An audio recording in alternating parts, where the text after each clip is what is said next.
So that's against the rules, and you can't sit with us. Whatever. Those rules aren't real. Good day, mama. Seem to take a step out. Get some air now. Let your edge out. Put some ice.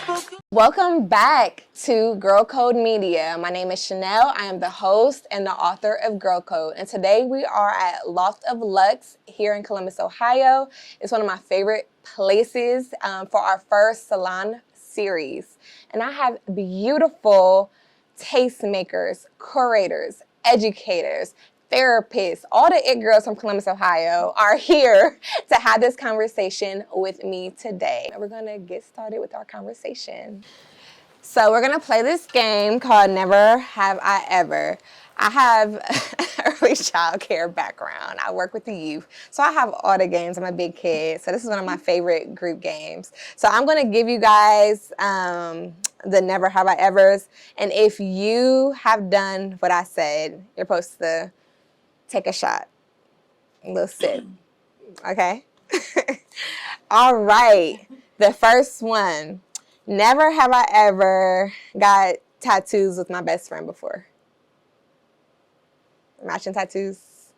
Or went to get matching tattoos, or have you ever went to, okay, I'll take that one. Which one is it? Because matching tattoos, or if we went and both got a tattoo at the same time. Ooh, so for me, I have a matching tattoo with my best friend. This is the only tattoo I have.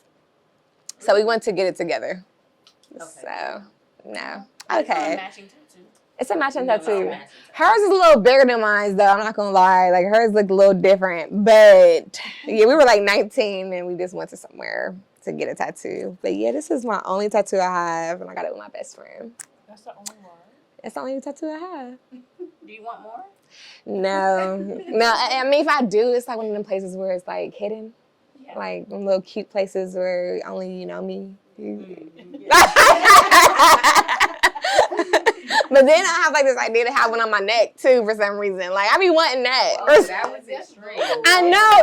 That's me and my personality. 0 to 1,000. That's my personality. I don't know what that's about. If I'm gonna do it cute, or I'm gonna go all in.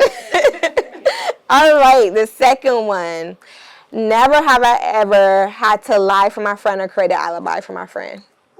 Oh my gosh!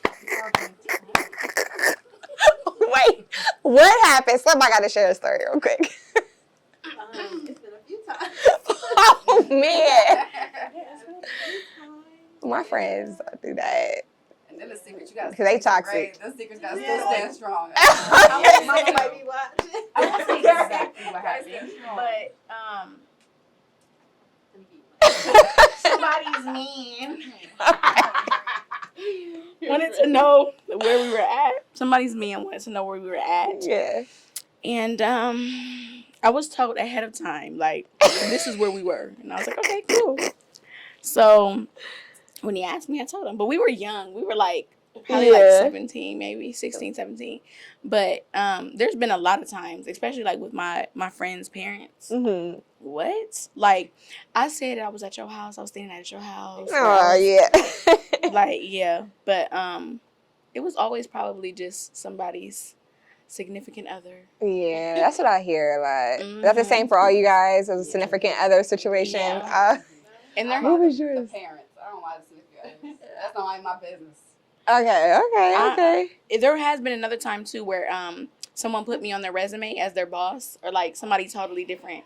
And I had to be somebody's whole boss. Like, I'm like, okay. I've never heard of that. That's creative.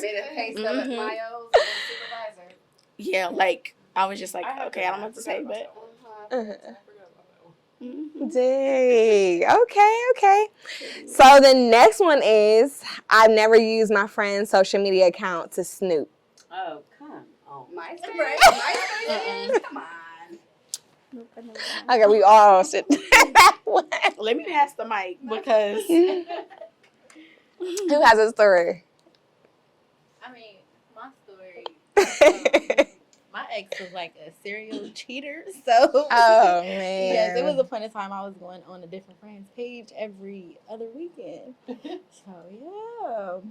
Yeah, because I feel like men don't cheat smart. Like, you can literally find out everything from social media and everything else. Oh, my gosh. They try to make fake pages or different pages, block you from the new page they create. So my friend got a page. Right? What are you doing? Whoever I've ever dated, they're smart enough. Like, I know that's your friend. I'm not going to accept her. Or, like, I'm not going. Like, if the page is private. Yeah. Like, he know you my friend, girl. He has not been accept you as a follower, especially if he knows I'm coming to snoop. I feel like men, they're not the smartest. I feel like girls always outsmart them. I don't know what that's about. Y'all got to do better. Do better, guys. All right. So the next one is I never left girls' night to be with my man. It wasn't girls' night, but it was a party. Get front of Mike.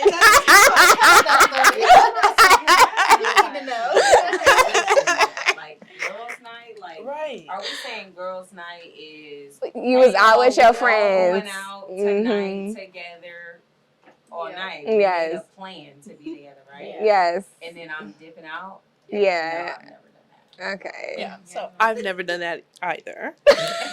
I have left a party. Yeah, I to go leave early. See what's up, but Mhm. that's it. That's it. I'll That's it. share because I have. I'll be leaving early for sure. I hosted a girls' night, Oh. and And left it. yes, it would have been rude to say leave, but I'll exit. Y'all have fun. There's still food. There's still drinks. Enjoy. I'll be back. I'll be back. Okay. I'll be See, I back. need that. I need that. I want to leave. I need that. My social battery dies down. I don't know what it is. Like, when you in love, you just want to be with your significant other at the end of the day. Like, I'll be ready just to cuddle up. So, I get it. No judgment here. We all did it in some capacity. Some capacity. So, the next one, I never slept with a friend's ex or boyfriend. That's why you on the show. Period. Okay. Ain't no way. Period. No. All right. And yeah, I think that's it. Do you guys have one that you guys want to shoot out? No, I don't think so. Yeah, y'all did good. Really ever like played. I don't think I've ever really played that game though. Really? Never have I ever? My friends are big kids. We playing games all the time. Yeah. That was like the girl code edition. I was going to say, I've played, but those were innocent. Yes, that was girl code edition. But Yeah. speaking of girl code, like, what is girl code in y'all's own words? Does that still even exist?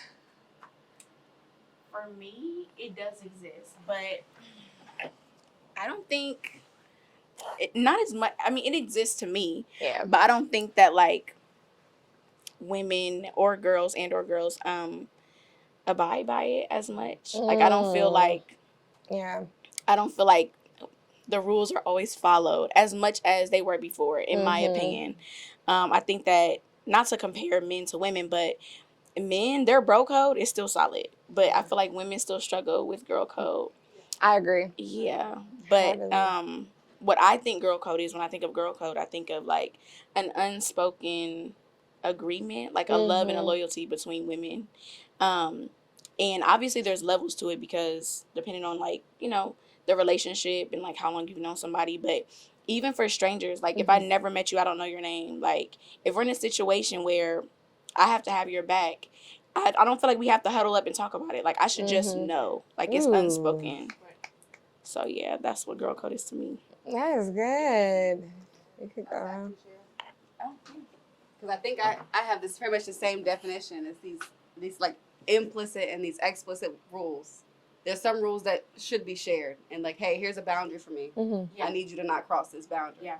There's some that are like, you should know not to cross this boundary. Your mama should have told you or taught you that you don't cross this boundary. Either it's your friend or someone who has not earned your respect yet, because sometimes respect should be given until it's lost, not just earned. Yeah. I should be honest with you. I should be truthful with you. I should recognize if that's your person, your significant other, that's your person. Yeah. I don't need to engage in no other extracurricular affairs there because that's your person. Right. So I agree. And I don't think it's still followed at all. Yeah. But I think part of that is We are not explicitly taught that as young girls. Mm-hmm. We are not taught some of those codes. The boys are taught those codes. Mm-hmm. The male figure in their life might tell them that explicitly, you don't do this or you do that. We don't have those clear conversations. And I think in this new generation, you see the girls celebrating their periods. We didn't celebrate those kind of things when we were growing up. So I think there's a generational shift where kids are not learning it, and a lot of us don't even understand it until we're in our late 20s, when we finally understand empathy or sympathy or what it's like to feel for another person, or understand that, like in like a cheating situation where there's a girl involved, both girls are probably having their feelings hurt, not just one. So I don't think it's followed. I don't think it's necessarily taught, which is where this book comes in handy. Rhea, you have anything to say about that? I agree with both. Sorry.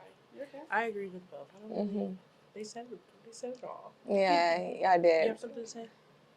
I mean, I thought she was about to pass the I mic can to add you. to it, but no, I definitely agree with just a girl code being something that is unspoken. I don't think like, even when I think about the relationship between me and my best friend, like we have things that are just unspoken principles with each other. Yeah. So it's like, anytime that I have ever fallen off with a female friend, it was because you did something that crossed that principality with me and how I govern my relationship. So it's still no ill will even after the friendship. I'm still not going off talking about your business, saying what you That's did, girl who you code, did it though. with. Like, Yeah. but again, it's something that's unspoken though, right? You know what I'm saying? So it's just like with the guys, they always say bros before hoes. You know what I'm saying? That's their way That of is their code. obligating this boy code versus a girl code. Like, you know, and then I think we just,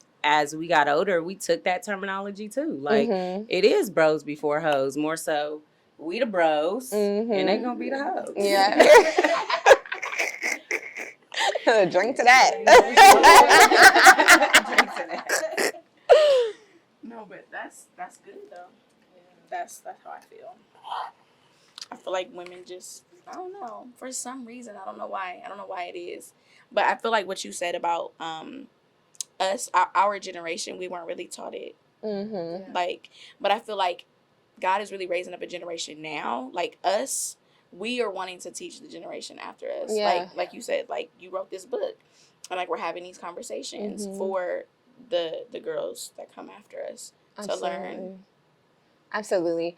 I feel like this conversation, for me, it stems back to like how you were raised. Sometimes I feel like I took that for granted.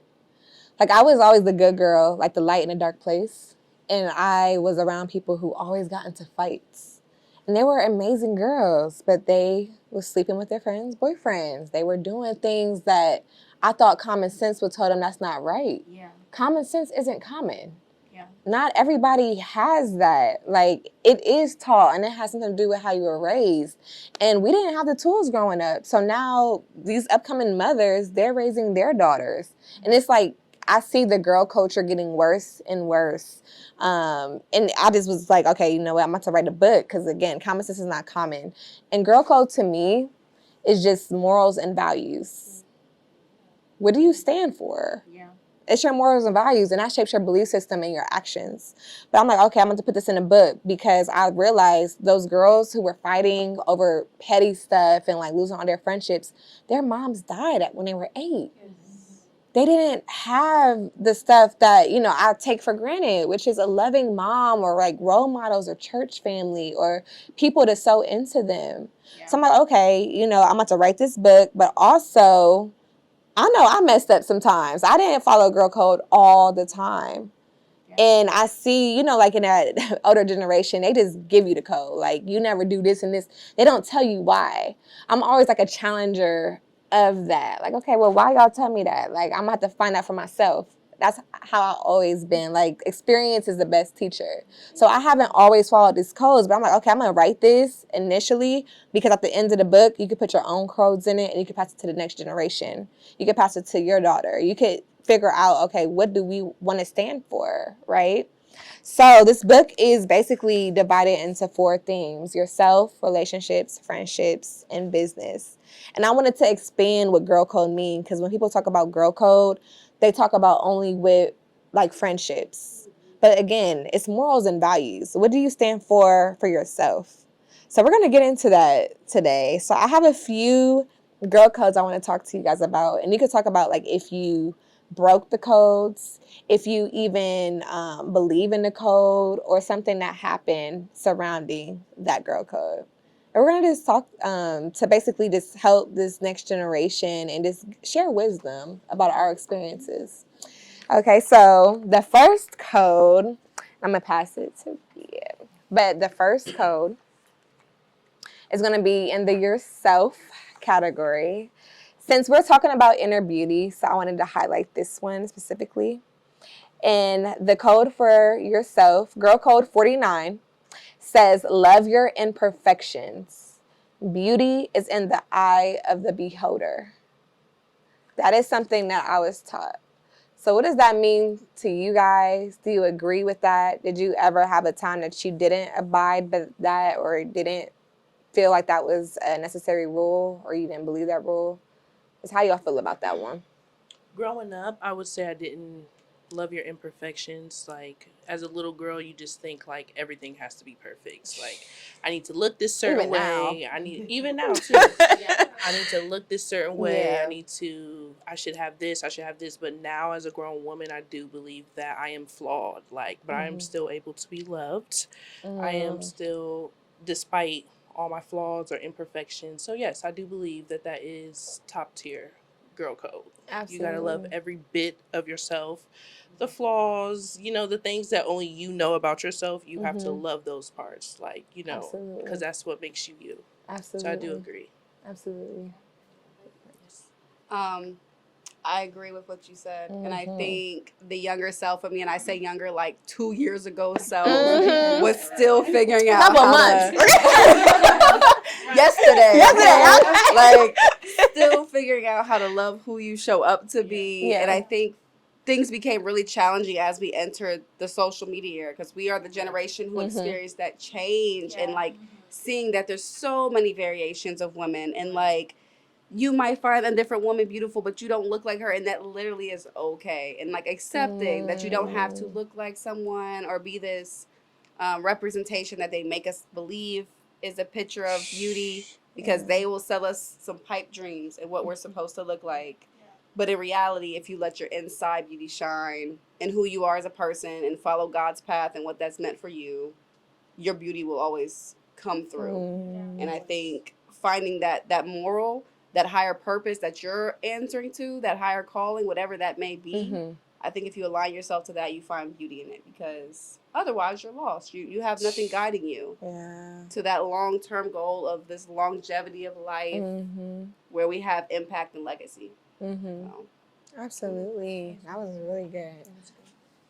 So for me, loving your imperfections is so important to me. When I was younger, I loved myself. Like when I was a kid who loved myself. Like I'm just like, I'm that girl. I was always like that. But it wasn't until like I had my daughter, not gonna lie, I had my daughter, and a lot changed. And that's when I struggled with like loving my imperfections. But I always come back to like God handcrafted me. And I'm a one of one. Like we're all one of ones. Like Literally. I'm literally the original copy. Like I cannot actually. So it's like if no one else can be me, why not be me? Like why not love myself? And if God says that I'm worthy of love, like He says that I'm worthy. Like we're worthy enough for Him to send His Son to die for us. Like I'm worth dying for. Why wouldn't I love myself? But I didn't struggle with it until I became older, honestly. But no, I didn't always. At first, I was when I was younger. I abided by that. But when I got older, I was like, this is a struggle. Like, and like you said, social media, it's hard. It be hard. It is hard. It is hard, especially because society like has set this standard. I think it's getting better though. I will say that. It's getting better. But it's got some work. Yeah, yes, Like, some work absolutely. needs to be done. Yeah, Uh, for sure. So yeah, I also too, of course, believe in the girl code of needing to love our flaws and all and things like that. And even when I think about myself and my own personal experiences when it came to like really looking at every part of me is beautiful and things like that, but not really appreciating it then in that moment in the now. And like even when now I look back at what I used to look like in college, that was only 4 years ago. And it's like, girl, you didn't love the way that you looked then. Are you kidding me? Like, what is wrong with you? Like, what was happening to you at that time to make you think that you couldn't see yourself in that light that you see yourself now? And I think that that is just one thing that has never been talked to about us. Like, people haven't actually sat us down and talked to us about how our body is going to change when it changes, the hormones, the way that it affects our flow, being bloated. Like, what is this? Like, what is this? Are you kidding me? Like, what? We only have like one normal week of feeling normal throughout our whole entire body. Like, and I didn't learn that till my 20s. That's a problem. Yeah. Absolutely, though. So, but yeah, really being able to learn how to love every aspect of who I am, even in the now, right now, because I know that once I get older, I will still find something that I don't love or that I don't like about myself. And I just want to be able to come back to this moment in this conversation and recall, like, you know what, appreciate it all. Every part of it. Absolutely. Absolutely. That's beautiful. I definitely have to agree with all of you guys. I feel like for me, I struggled more when I was younger. Like when you're younger, you're not, like you said, you're not taught. No one tell you, you know, it's okay to not be the same as everyone else. It's okay to look a little bit different. It's okay to be different, to act different. And I feel like now at 26, like you said, we now learning. we now learning. We in a new year. So for me, this year, I'm big on loving my imperfections. You know, like it's been a struggle for me, and it's not a rule that I've always abide by. But that's not, you know, something my mom didn't tell me. All right, this is your girl code. You know, we didn't learn that when we were younger. So having this book, you know, to even go back on and actually see, you know, all right, I've been too hard on myself. I should have loved, you know, my, it was nothing wrong with me back then, you know? Like you said, back in college, why didn't I had the perfect body. Yeah, and like now it's like you should love your imperfections. Like now that I'm older, I'm learning that. So yeah, it took some time, but we here now. That is real good. So it's so crazy because with me, thank you. So with me, it was almost like I loved myself. But, like, my mom she did teach me, shout out to mom, because, I mean, I thought she was hard on me, but I was taught in a good light. Like, she definitely instilled God's love and everything in me. So, she used to tell me, like, comparison was a thief of joy. And I feel like that's what social media does, though. Like, you see everybody, how they look, their bodies done up, you know, they look perfect and flawless. And it's sad because they keep getting things done to them because they still just don't love their imperfections. Like, it's like literally a thing that, like, you have to learn it before you do anything. You know what I'm saying? Because you're going to always be chasing for this perfection. But what is your version of perfection? What does that even look like? Right. What perfect looks like? What does it look like? Nobody can even tell you. It's so crazy. It does not exist. So, like, I definitely, I would say I didn't really struggle with this one too much because she used to always say, like, comparison is a thief of joy. Like, there's always going to be somebody prettier than you. There's always going to be somebody uglier than you. Who cares? Like, it's so funny because even when I had surgery, I had fibroid tumors. So I had a myomectomy surgery. So, like, my stomach sticks out a little bit more. She always got to tell me, second this stuff. I do not care. I feel like I should care a little bit more about how I look or something like that. But, like, I do not be caring. I don't know what that's about. But I probably could like actually work on that. But no, everything that you guys said was good, especially like growing up in this social media era. This was like new. I think social media really came out like middle school, high school for us, but it was still like a new concept. So I really feel for like the next generation because they see all these social media vixens and like people who again look perfect, but they got so much done because they truly never really loved themselves. So it's like you have to just love who you are, everything about you, because again, God made you who you are. We're one-on-ones. So that was like really good. That was a bar. So the next one is the friendship rule. Girl code 19. Learn to forgive your sisters like you do the men in your life. Hello. Who want to start? Who want to start? I have a different take on that. So I think there is beauty in like friendship and forgiveness in this code, right? And I am all for it. The only thing I have to like think about is I can forgive you and still never trust you in that same capacity. Oh yeah, I can forgive you and still never want to ever tiptoe in that boundary with you again. But I think we should hold the guys to that same standard too, right? Like that's the flip side. That's the flip side. The flip side. I'm not giving my friends any more leniency, but I should hold the guys to that same leniency because we deserve some extra chances and some assumptions that maybe I didn't know what I was doing or that your intentions weren't ill, but I can forgive. I ain't never gonna forget. I'm a Scorpio. It's not in my body's composition. Okay, it's not happening. I won't ever forget. And forever looking at you, I will see that one instance, and I'm cool on that. I'm cool on that. But I do think you should forgive because it's not worth carrying on your heart beyond that moment anyway. Absolutely. Yeah.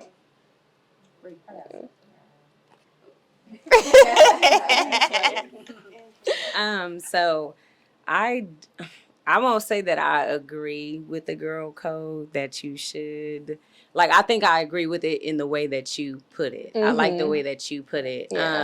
But more importantly, I can, like, when I recall the moments of me, like, in my head cutting somebody off, like, I'm not talking to her no more. Like, she got me messed up. No. In the midst of me going into further adulthood, what I think would be most helpful is because when I tell you my cutoff game is strong, okay? I don't play. Once you cross, I am a Libra, okay? So my cutoff, I will cut you like I ain't ever known you, talked to you, seen you before, kicked it with you, nothing. Straight through you. I don't even see you. No, I don't.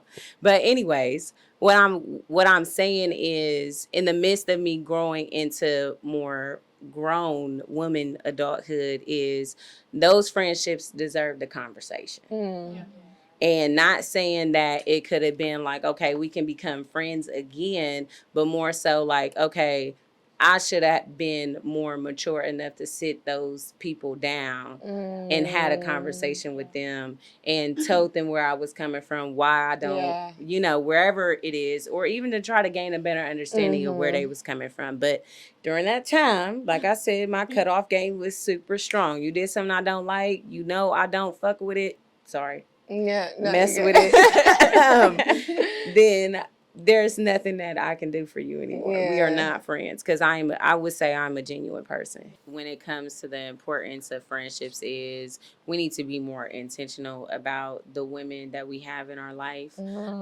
So with that being said, like, in the therapy world, we always say meet your client or your patient wherever they're at. So I had to learn, like, through my program, through my graduate and practicum internship, that I need to start meeting my friends where they're at. So if my friend is telling me, I don't really feel like going out, I'd rather stay inside. Okay, I don't mind it.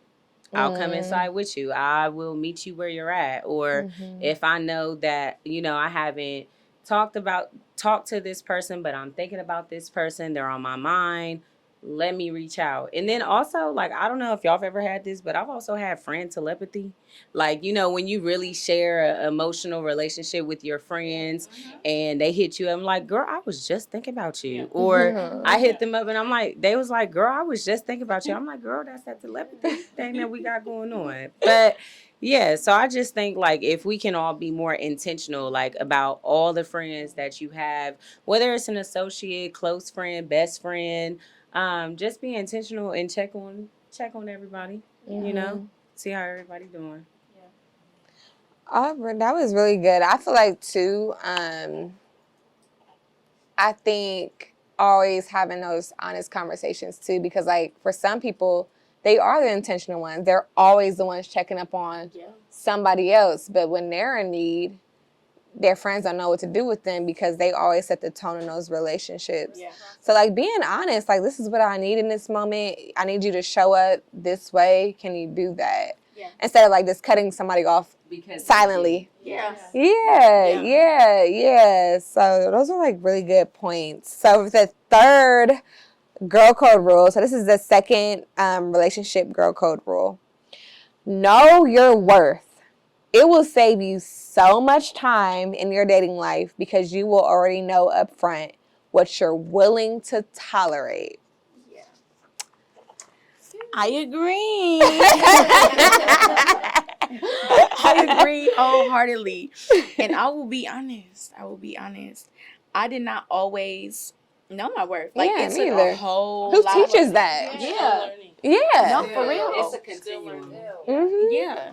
And unfortunately, like I feel like just a couple years ago I've accepted that like the only way I'm gonna learn is like these heartbreaking lessons. Like I'm not like that was the only way I was gonna learn. Yeah. And me being a mom, I just always think about like bringing up a child and mom and dad and like not having someone to teach you like, well, honestly, your dad is supposed to be, in my opinion, your dad is supposed to be your first love.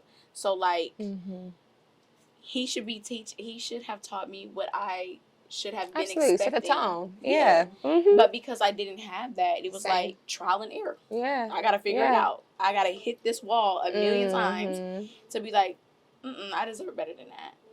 But I think it absolutely when you do know your worth, it saves you time because it's like at the first sign.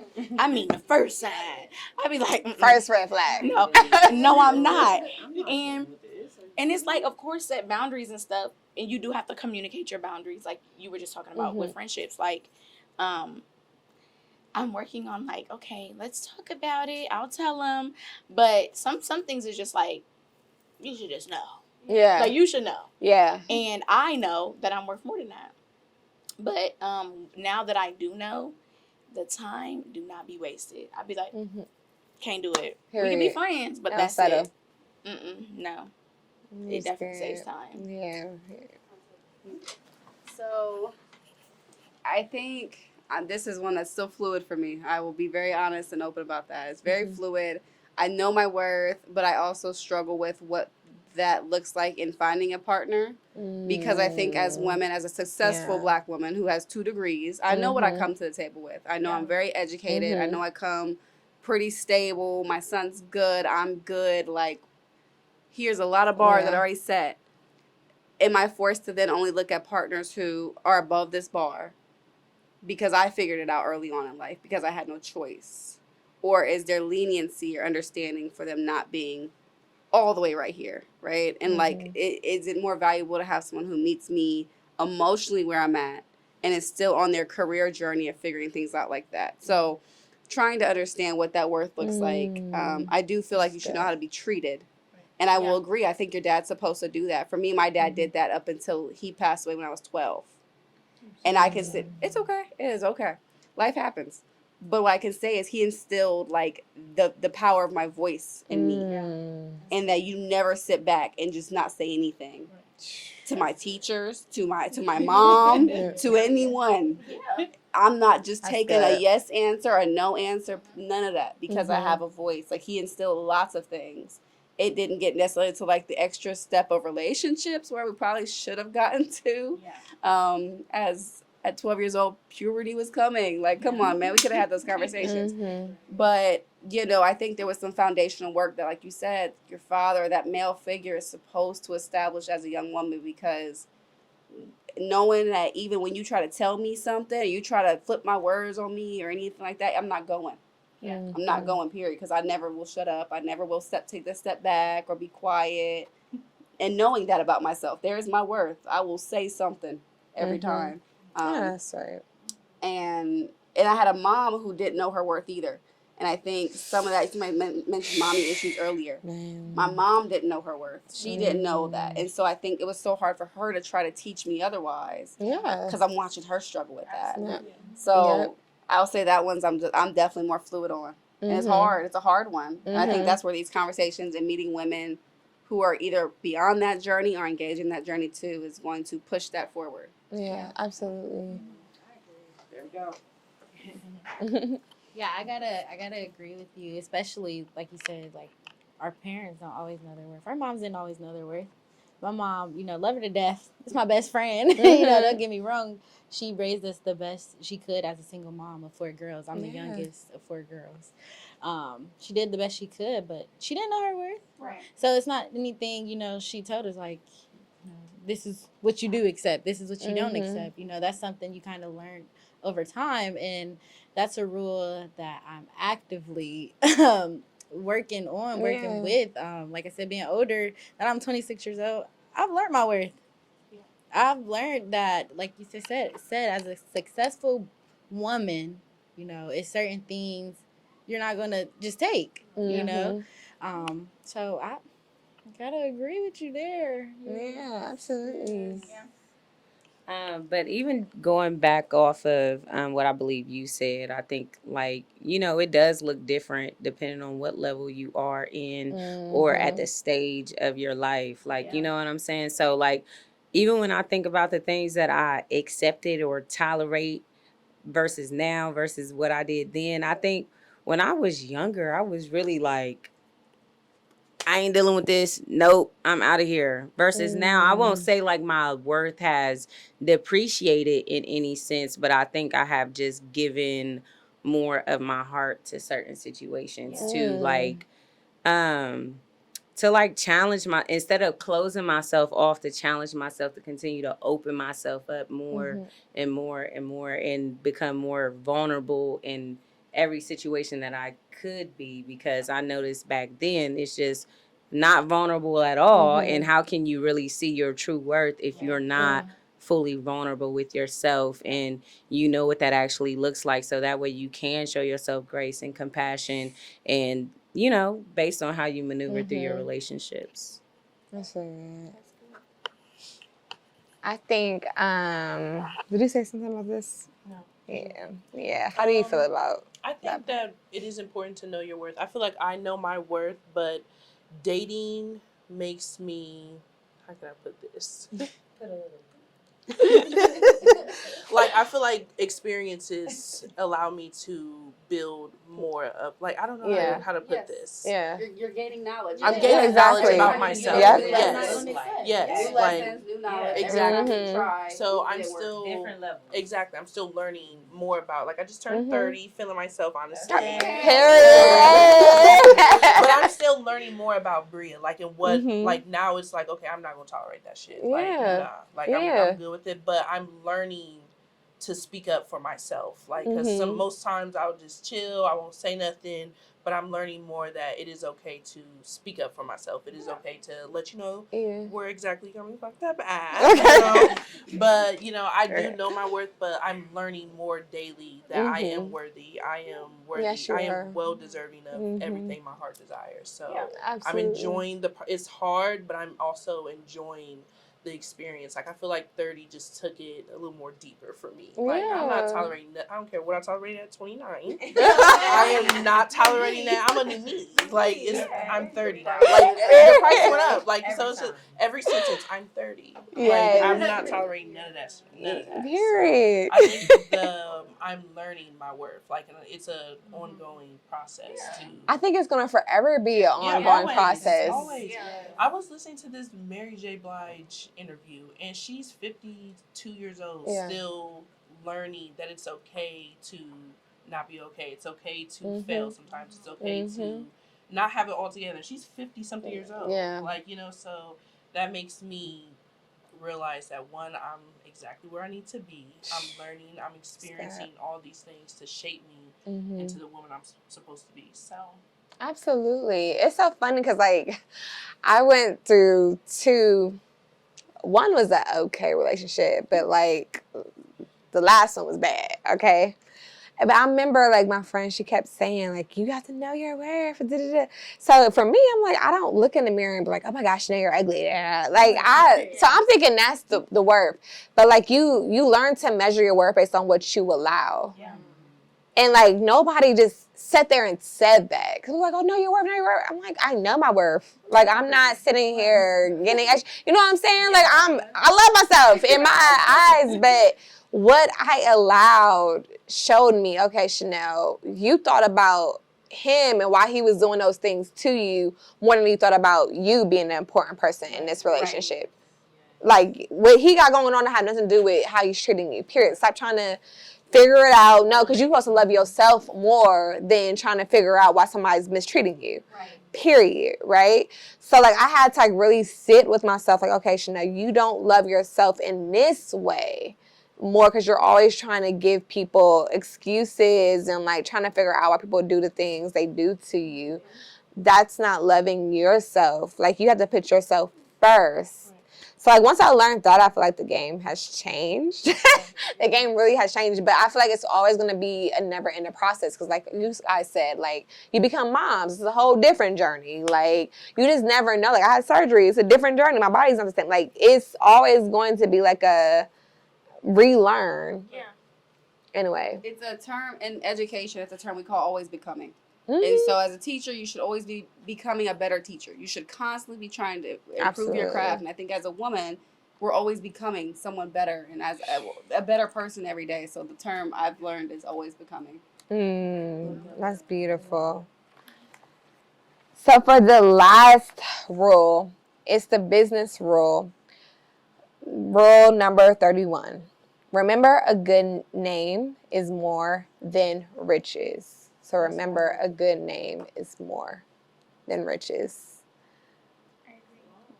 That's a Proverbs. Did you get that from the Bible? That's Bible. Literally. How this stuff, it's like a girl Bible in general. Yeah, it's in Proverbs. Absolutely. Your character is much more finer than anything. Absolutely. Especially now in this world of, like, I mean, I know shame for people who do OnlyFans and stuff like that, but, like, I know there's so many girls struggling just to make it. And they're on survival mode, and they're doing whatever to get the money. It does not matter to them how they're getting it. Yeah. I was offered, y'all, let me be honest. I was so broke in D.C. when I moved to D.C., but it was such an amazing experience. But I was offered, like, $10,000 to, like, be naked and just dance. But I realized, like, because my friend, she seemed like she was so successful. But that night, I realized, okay, what she was doing to be successful. Yeah. And, like, from the outside, then you would not know that. But she lived in D.C. at the time, too. And she's like, yeah, you could just get $10,000 for this dancing, you know, what you just out. But I've always had my non-negotiables. So I'm like, God, I need this money. I need this money. I wasn't married too long anyway. I'm about to move back to Ohio. Like, but I realized, I'm like, Chanel, like, God's gonna bless you in the long run. Yeah. Always. Wait, I still be talking to God about this because I'm like, I don't think she did. So you didn't do it? I didn't do it. No, I didn't do it. No. But I've always thought about that. I'm like, because I know that rule, I didn't do it. But somebody who is really struggling, I get why people do stuff like that. I get why people are strippers. That's easy money. Like, you know, you're in tune with your body, all that stuff. But, like, you have to know your non-negotiables, right? So, like, knowing that rule, like, a good name is better than riches. I see so many people always trying to dig back, like these politicians, Barack Obama. People will always try to look back at the dirt that you've done years ago. Yes. It's like it's crazy. So how do y'all feel about that rule? Like a good name is better than riches. I think it's paramount because it can go so far as back to the name you made with somebody back when you were in middle school or high school. When we first got in here, Sierra, I was like, oh, I recognize you. Yeah. I know you. Now, if you turned around and looked at me and said, I know you. You was always in the hallway doing X, Y, Z, doing this. That is not a good name to have, right? And so, like, I think the perception you give people from jump, that first impression, the weight your name carries, it's going to impact you further down the line. Absolutely. If you're someone who is known to cause an issue or be difficult to work with, we saw this unfold with a very prominent actress at one point. The name you create for yourself might make people not want to work with you. Yeah. You might lose money or funding because of it. You might gain funding because of it if they know that you're an upstanding person or that you're going to come with exponential work. You know what I mean? And like anything worth having is literally going to be worth the work. And so you have to go through the hard times and know that God's testing you a little bit. He's going to throw a test at you to see if you're going to bite with this easy money, like you're just saying. Or are you going to put in the work and wait for what's worth it at the end? So I think your name, like as someone who wants to go in politics one day around education, I have no choice but to keep my name squeaky clean because they will come back and try to demean your character for it and twist your intentions. Absolutely not. Your name bad choice in this day is so much more than back in the day. Like you can't just get off on a bad choice. Like you have to be really smart how you move. It can cost you your life. You should have a plan. You should have a 10-year plan, a 5-year plan at all times. You should know where you're trying to go, at least in the future within 10 years. You might not know 40 years from now, but you should know 10 because what you're doing today is going to be the preparation you need for the future. And that was the one that I thought about for a while, and I preach to my kids when I teach because first of all, you should always correct someone when they say your name incorrectly because that's your name. You should also capitalize the letters in your name because that's your name. That is who you are. If they have to find an identifying factor, that's you. This name goes to you, that face. So, like, I preach to my kids all the time about that. You never know when the teacher you cussed out in first grade is going to be the one you need. Or in high school, I got all my years of school covered because I had good relationship with teachers. If I had went off on them teachers and made their life difficult, they're not writing no application essays for me to get $100K in scholarship funding. They would never. So that name piece, it starts early. And unfortunately, if you don't realize that early enough, you could hinder yourself. Yeah. I would like to ask you. I'm soapbox. I'm sorry. I agree. I definitely agree with everything that everybody has shared on this topic. But because of my nature and because of my background, I think I have been in a position to be able to, be able to look at people and see like, okay, well, I got to display grace and compassion to them because maybe they haven't, maybe they haven't had the resources or the same opportunities that I've had, right? So like before, like when I was younger, I would always I had this mindset like we got the same 24 hours in a day, right? I'm not about to give my money to you or whoever. But I was really young with that mindset. And like now getting older and realizing like everybody doesn't have the same 24 hours in a day. Like I was able to go home and go to bed after school, do my homework, have a meal in my stomach, go to bed at 10 o'clock, wake up, sound asleep, after 8 hours, be able to get up, get dressed, go to school, have a good day, and then come back home. Everybody that, even all of us in this room, we go home after this. Everything that we all have to do is different. So we all don't have the same 24 hours in a day. So I do agree with the code that, your name is more important than riches. But I think also, too, if we allow everybody that grace and that compassion with, okay, maybe they don't know how important it is to, reflect good characteristics and making sure that you're doing everything in a healthy way, because I don't like to use the term right, but we know how it is to be treated, and we know what it feels like when we're treated good and when we're respected. But yeah. I'm gonna add to that as well. I say that. To answer the question, like if I agree or disagree, I agree wholeheartedly. And when I actually read it, it really had me thinking. I was like, what does she mean by this? And like, what does this mean? So when I read it, it was like your character and what you believe in, your morals, is more important than money or like certain fundings or certain opportunities, because all money ain't good money. It's not good money. Yeah, no. Period. Literally. And I had actually, I think I tweeted and made a status that kind of went viral, and I was saying that my name is good because I don't do people wrong. I don't have ill intent or hidden motives. And I pride myself on that. Like just being a genuine, sincere person in any situation, not even when it comes to like business or money and opportunities, but just standing on business, like standing on what I believe in. And not, I feel like in some way you like sell yourself, like you sell your soul for like certain opportunities, and it's like what you believe in goes out the window. So it's like, I'm not even standing on it for real if I can just throw it out the window for some money. So absolutely. And I feel like money shouldn't be your only form of currency. No, it shouldn't. Mm-mm. How you treat people. A relationship is more valuable than absolutely. money can ever be. And I will say also, like, to piggyback off of what she said, as far as like your reputation, I used to be so hung-up on like how people felt about me. Like, what? It was like it was like crippling. Like, and like I loved myself so much. So I'm like, I want everybody else to love me. But I realized that like no matter what I do, some people are just not. They're not. They're not. They're not. It's a hard pill to swallow. Yeah, absolutely. Yes. And then at some point, I was just like, okay, I'm just gonna make sure that I stand on what I believe in and have good character, and not do people wrong. Like, I don't know. I'm never like ill will towards anybody. Like I don't do people wrong. So I just feel like even if I get done wrong, the tables be turning every time. And like you said, like extending grace and like forgiving people, of course. Absolutely. Because everybody wasn't brought up like I was, or everybody is just, they're just not like how I am, and that's okay. But I pride myself on like being a genuine, sincere person. So character to me is definitely way better than riches. And that's why these talks are important, to like help those who have not been taught like us, right?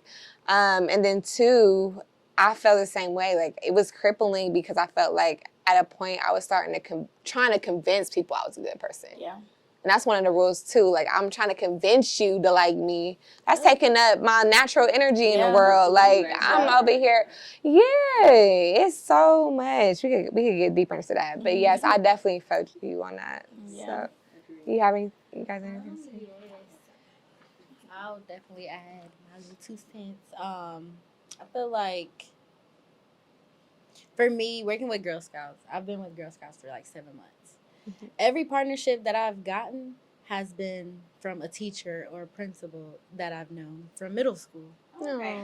So if I would have, like you said, if I would have been in the hall doing God knows what, I would not have the opportunities that I have today. And the opportunities that I got from just that job, I had the opportunity to meet you.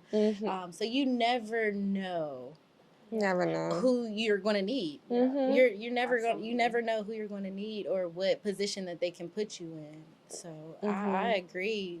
I feel like that is girl code rule number 1. Yes. Girl code for success, right? Yes. But I still, because I don't want us to get like too, because like I said, I do agree with it, but me personally, I have friends who was the ones in the hallway cracking, talking stuff, getting in the fights. They probably didn't know any better. That was our like culture. And that's what I'm saying. And then like for them to be in a space to like, even within the last couple years, to turn their life around and to, so I would like to think that even if say we are in spaces where we can extend a hand or opportunities to somebody else, and we come in contact with that said person who cussed us out or who tried to bully us, that we can still operate in a frame of grace. So like, you know what, I'm gonna go ahead and extend this opportunity to you, and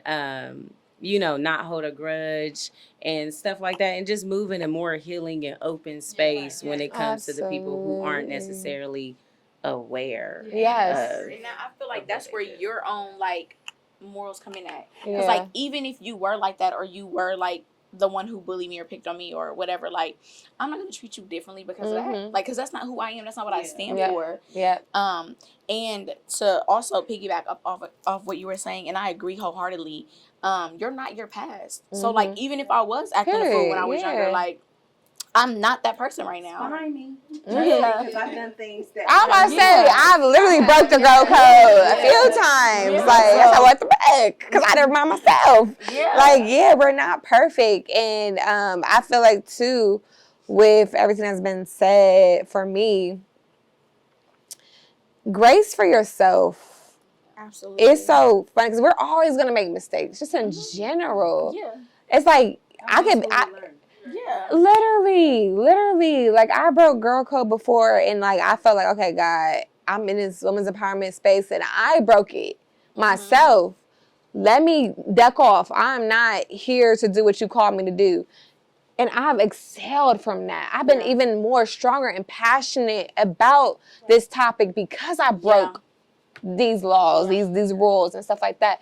So I feel like, your past is not who you are. It's for you to grow. And he's so intentional in what he brings us through and what he's trying to teach us. And that's probably where your anointing lies, in those mistakes. Absolutely. Everything was so intentional, literally. Even before we started, you were talking about how you feel like your anointing is the main thing, or one of the biggest things that you're afraid of. It's really just the enemy. But that's exactly where it lies. Yeah. Like what you were struggling with the most growing up is exactly what he wants you to walk in that path. So like for you, I have a question for you. Do you feel like at some point, you kind of answered it, but like at some point when you realized that God called you to minister to women, did you ever be like, no, because I was like this back in the day, or like I didn't always follow these rules, so how do you want me to do this? Absolutely. Like people know. So I had the How Girls Do It Better brand, which was my business before Girl Code.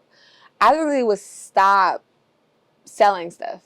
I would shut my business down every time I made a mistake. People don't know that. Whew. But I held myself accountable for every time I did not do better. Yeah. I can't say How Girls Do It Better, I'm not doing better. Yeah. So let me shut this down. All right, see y'all in 2 months, whatever the case is, because I would not take no speaking engagements. I wouldn't take nothing. So I was so hard on myself.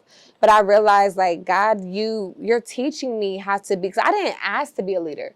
Yeah. I didn't ask for this life, right? So it was like I was kind of forcing it, but I was still 20-something. You know, I'm still learning everything. And, like, I had that title of being a good girl all my life, and I never really like experienced a lot of stuff my other friends experienced. So when stuff got real, I was like, okay, God, I can't do this no more. Like, I don't want to be. People have expectations when you're in like the center of attention for some reason. I felt like I was abiding for everybody's expectations and not really living who I was, and that became like a jail for me. Yeah, I'm like, I can't live freely. So God, like, I don't want this no more. But he said, I called you to this. Yep. Because he doesn't call the qualified. He qualifies the qualified. Yeah. Like, never. You don't have to be qualified, baby. I said, I need you right here. Period. And when you step out here, I'm going to qualify you then. That's how he gets his glory. I broke Girl Code, but I wrote a book because I was around so many people who broke Girl Code. Because I gave them that grace. I understood the root from it. I started doing case studies. I started realizing it's not their fault. They're just not aware. Yeah. And seeing all these young girls die from girl fights now. Yeah, absolutely. It's real now. I said, God, you called me to this book. You called me to have other like-minded women around me to really like talk about this. Because our generation as women, we're hurting. We are broken. Yeah. I don't want to be friends with you, no new friends, because the last girl I was trying to be friends with, she copied me, or she was jealous of me, or secretly, like, it's always something. So I'm like, okay, God, like, we have to start talking about this, because we are forced to be reckoned with. If we can really get people in the room and start working with each other, we got it. Yeah, we got it. Ultimately, it just has everything to do with like shifting the perspective. You know what I'm saying? Like, because even when you mention the fact like, oh well, she's copying me or she's jealous of me and things like that, like I've had people come up to me and say, hey, Steph, did you see what such and such is doing? They're copying you. I said, well, I don't want to look at anybody as copying anything that I'm doing. If I'm doing something right and they want to do it, they're inspired by whatever it is that I'm doing, or I'm motivating somebody to do whatever it is that I'm doing. Yeah. And hey, I may even extend a hand or arm to whatever it is that you're doing. So if somebody comes to me and like, hey, Steph, I want to learn how to make wigs, it's gonna cost you a fee. Don't get me wrong. That's my problem. I give it for free. I give it for free. I mean, but it still depends on the nature of our relationship. Yeah, right? yeah. Somebody can come get a class from me for free, but somebody else may not be able to. Right. At the end of the day, you know your I'm worth. not going to withhold knowledge. Yeah. I'm not going to withhold any of that, because that is something that we can all come together as a team and as a unit on when it comes to the knowledge that we share and pour into everybody. Yeah. So that's beautiful. I think that I agree with what you were saying, but also on the flip side, what I feel like people don't talk about is like a woman. I used to be like, what did Drake say? He said, imitation isn't always flattering. I used to feel like that, like, bro, come on, dog. Like, I get it, but come on. But then I started to feel like, okay, well, she's inspired by me. But then I started to realize that sometimes a woman is not even really, like, imitating you or whatever, because they're inspired. They'll play it like they are, but it's really, I want to do what you do to see if I do it better. It's like a competition type of thing. That's where I've been around. And you can feel it. You can feel it. And it's like, okay, I can't change it. Like, I can't make you stop, but I can see that that's why you're doing it, really.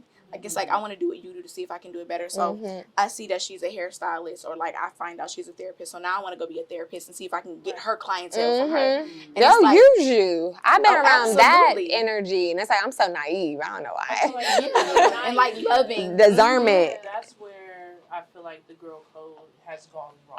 It's everything is a competition nowadays. Yeah. Like, I feel like a lot of women have the loyalty, the love, but everything is literally a competition of who can do what better. And that's where that's society right now. Society goes who's the best rapper? Exactly. We can't just be all great. Social media, the followers, who posted this. Yeah, who's the prettiest. Like, it's all a competition, and that's why I feel like a lot of women fall short to the girl code, because it's not a competition when it's not. When you're, but it goes back to what she was saying before, like about how comparison is the thief of joy.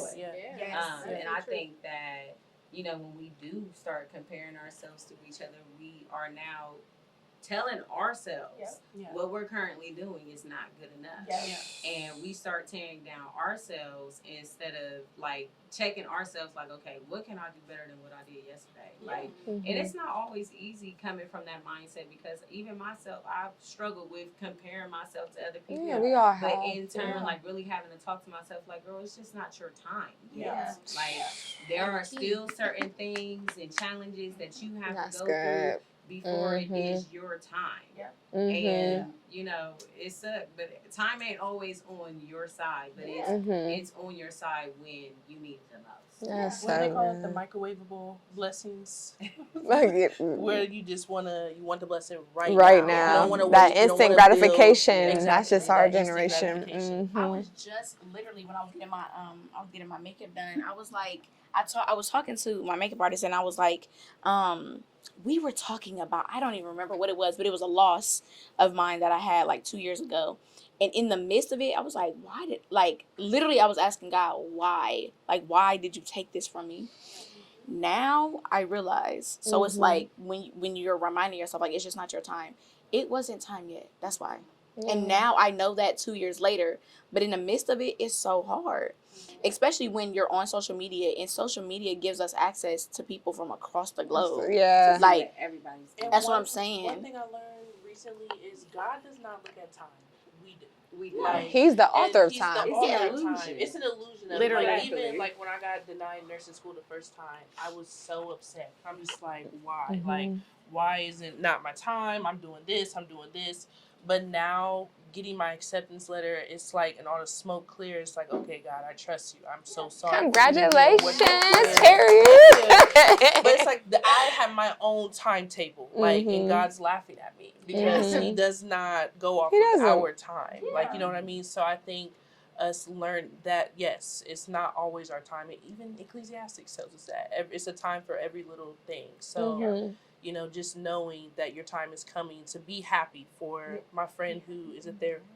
Be happy now. In the now. In the now. Happy now, in the now. I like that, in the now. Yes. And they say, like, when you're off the wrong timing, it could become a curse.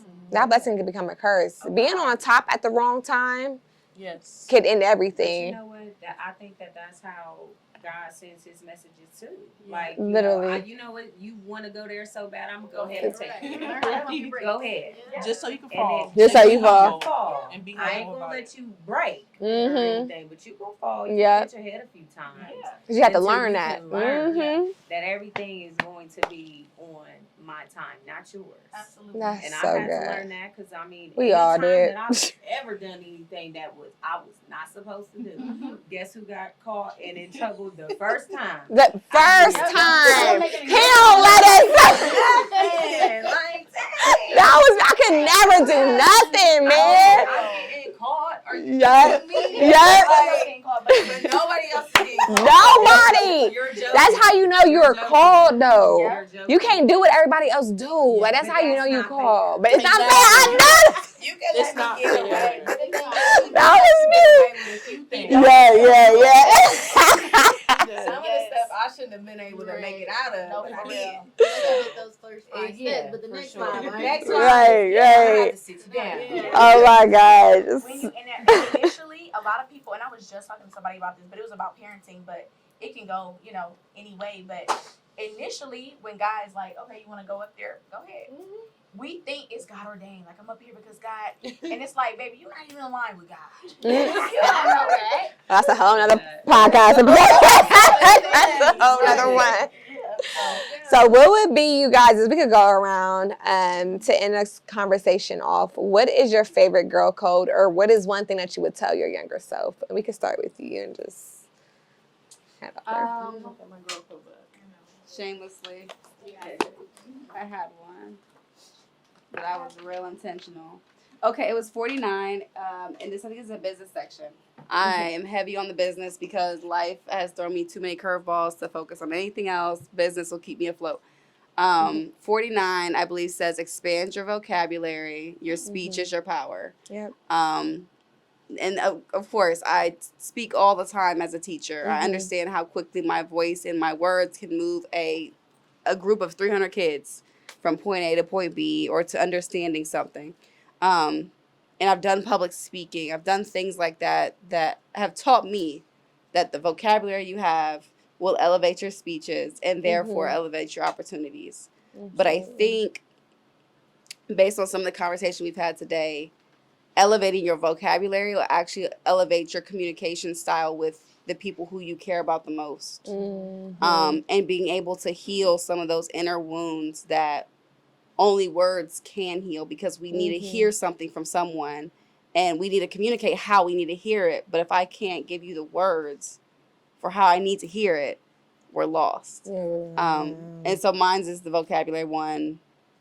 I think if you can learn how to serve up your message either in a satin box or a greasy bag, depending on your buyer, you learn how to move forward with anything you want, whether it's relationships, interpersonal, external, business.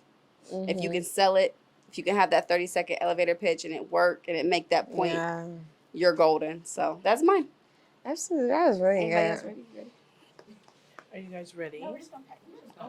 Okay, I think all of these are gems. I like never This is, I think, yourself. Number 37. Never have a lack mentality. When you claim poverty and act broke, that's what you will be. I think that is a great girl code. It goes with, can I read another one? I got another. I think it goes with 61. Practice your faith in God. That will help you from fearing the unknown or the things you can't control, which can lead you to a stress-free life. And I do think that, having the poverty mindset, always feeling like you're a failure or just that's going to show, that's going to come out. Like feeling like you're not worthy enough, it's going to show, it's going to come out. So I feel like having an abundant mindset, having a mindset, your mindset controls your assets, not just wealth, but like grace, wisdom, peace of mind, friendships, family. So I do believe having an abundant mindset that you can do all things with faith, with God, with yourself, I do believe that will push you forward in life. Absolutely. That's a way to go. And that's law. Absolutely. There was one in here that that said to be careful with. Actually, what is the actual number? My favorite though is 99, and I will read it, but it's in yourself. Oh, it says, "Do not speak negatively over your life or others," and I feel like it goes with that. Yeah. There is power in our tongue. In your tongue. Very much so. So I definitely agree with that. But 99 says, you never have to prove to others that you're a good person. Just be a good person and avoid overperforming. If there is somebody that is determined to misunderstand you, let them. It's not your job to prove anything to them. I would say that to my younger self. Like, again, I've always loved myself. When I was younger, I just thought of that grab. Yeah. But I wanted everybody else to love me too. So it's like, I don't know. Sometimes I just feel like I was pouring and like exhausting myself. Yeah. Just so that you knew, like, I want you to feel loved by me. Like, I want you to know I'm a good person. It's like, if they don't like you or you're just not their cup of tea, that's okay. I would tell that to my younger self for sure. Okay.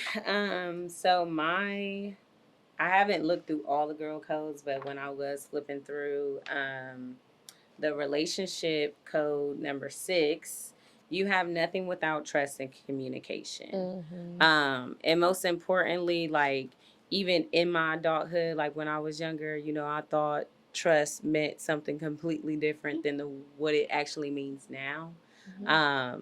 And just really understanding that trust starts within. Like I have to trust myself in the way that I feel. I have to trust my emotions. I have to trust that I'm making a good decision to come even here today to be at this podcast. You know what I'm saying? I have to trust myself and the people that I let in my life. And that has been a journey in and of itself. And it's definitely tied to communication, because even when it comes to just trusting the way that you feel, in order for you to trust the way that you feel, you have to trust it within yourself. And only then can you communicate it to other people. Right. If you can't understand how you feel and you can't trust your feelings and your decisions, how can you communicate any of that within your relationships? That's good. That's good.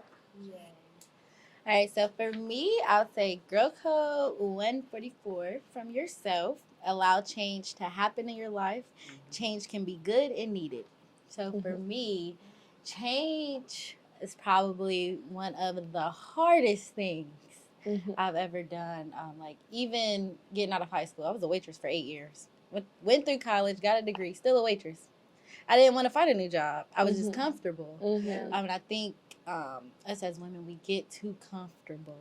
It's nothing wrong with change. It's nothing wrong with changing your job. If you're not happy there, leave. If you're not happy in that relationship, leave. And even looking at it from relationship perspective, sometimes we like, we know he ain't good for us, right? We know he ain't good. We know. But we gonna stay. We gonna see. We gonna wait for the potential. Like, and it's not right. Just because we're scared of the change, and, all right, now I'm gonna be by myself. Oh well, you'll be Right. Sometimes being out of your comfort zone is what's best for you. Yeah, absolutely. Yeah, absolutely. I don't think that's best. Yeah, there you go. Like growth only happens outside of your comfort zone. Outside of it, yeah. You can't change. If you're scared of change, you can't grow. Absolutely. And change is inevitable. So the more we flow with it, the more We be don't okay. change. Exactly. Right, Yeah, right. Stay prepared. Yeah. Always be give prepared. room for the unexpected. Yeah. Ooh, it be so hard sometimes, but I'm like not a control freak, but like the pandemic, oh my gosh, like my mindset, like everything just went spiral because you could not control what was going on. And that's when I realized, like, okay, Chanel, like you have to let it go and let God. That's when I really found God for myself is through the pandemic. Like I was always a Christian, all that, but like relationship wise, woo! Cause I'm like, God, it's all like, soon as you like look up, you're gonna die because the COVID era, like nobody knew what was going on. So like that's what like really transformed my life. It transformed my life. But those codes, they were so good. Thank you guys for sticking with the code in your everyday life, having your own morals and values that you guys stand strong in. I'm so thankful for this conversation. I'm sure somebody needed it. Thank you so much for coming. This was such a great conversation. So thank you guys. This is our first episode. If you want more, definitely comment, like, subscribe, and remember to stick to the G code. We'll see you later. Bye. Everybody knows girl code from a few rules, but this is an expansion of the things that I believe girls and women should follow that have been passed down to us from generations to generations. But you get to pick. What is girl code for you? This is the foundation of morals and values, which ultimately shape your belief system. Are you your system's keeper? Do you love yourself? Do you do the necessary things to have healthy relationships with yourself and others? You will find out in this girl code. It has over 400 different rules and topics as yourself, relationships, friendships, and business. Figure out what you stand for and write it in the back of the book. This is girl code. You are girl.